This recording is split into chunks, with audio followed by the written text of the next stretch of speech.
and welcome. Today we will be making two dishes, pancakes and crepes. So for each dish, we have two variations, one plain and one with a twist. So let's start. Here are the ingredients that you will need.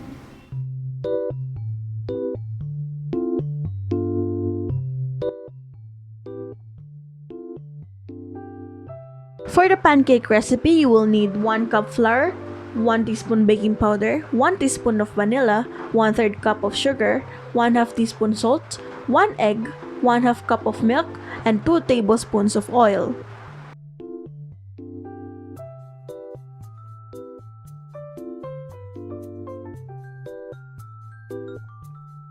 Mix your dry ingredients first, then after you put it together, mix the wet ingredients.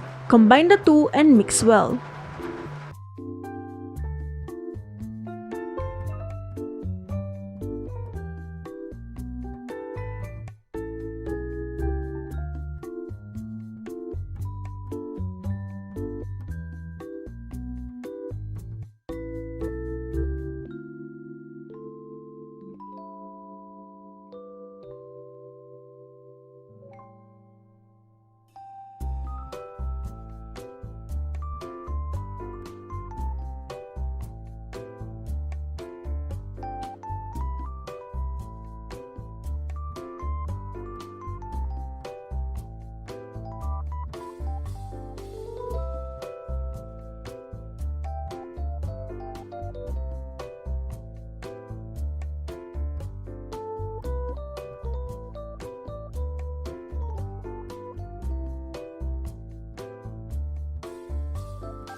For the twist, you will need some chocolate, piping bags, and parchment paper.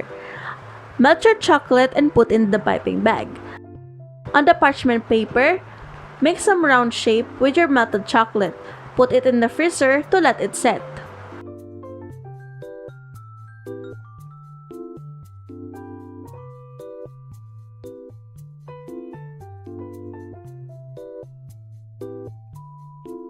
When you pour your pancake batter on the pan, let it cook for a few seconds, then put your chocolate on top of it. Then put some more butter on top of the chocolate.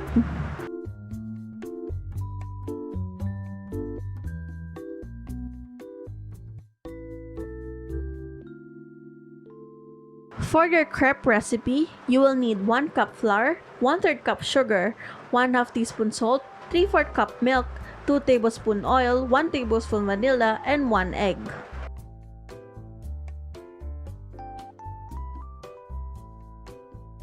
Like the procedure on the pancake, you will mix your dry ingredients first, then your wet ingredients, then combine together and mix well.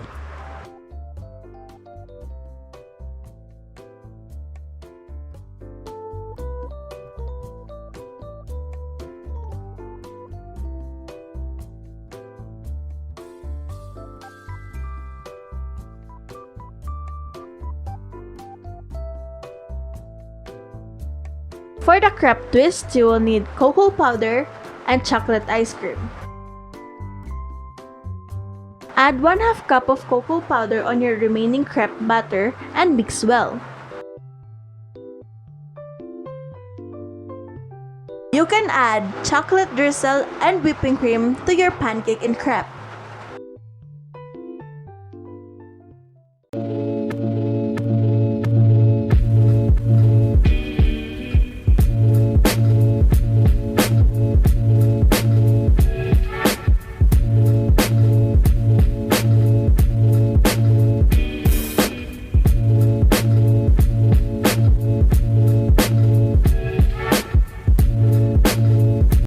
And there you have it. Thanks for watching.